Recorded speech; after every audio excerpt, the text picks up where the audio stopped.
এতদিন পর্যন্ত পদ্ধতি ছিল পঞ্চায়েত ডিপার্টমেন্টের নিয়োগ জেলা স্তরেই হতো। জেলা শাসকরা বলছেন আমরা এই ব্যাপারে এক্সপার্ট নই, গন্ডগোল হয়ে যাবে, আলাদা আলাদা হবে, আবার কোশ্চেন লিখা হয়, আমাদের রোগ আছে। সেই জন্য আমরা ঠিক করেছি যে একটা সংশোধনের মাধ্যমে পিএসসিকে আমরা এই পুরো দায়িত্ব দিয়ে দেবো।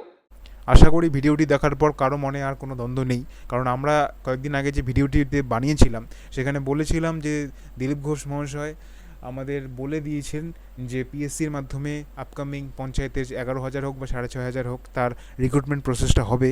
আজ কিন্তু তা আবার প্রমাণিত হয়ে গেল এই ভিডিওর মাধ্যমে।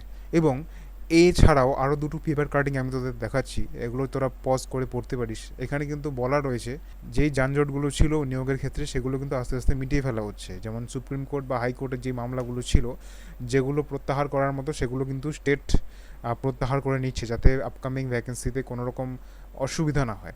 এবং তোরা এও জানিস যে ওবিসির যানজট কিন্তু মিটিয়ে ফেলা হয়েছে এবং এসসি এসটি ওবিসির আবার নতুন করে রিভেরিফিকেশন চালু হয়ে আছে।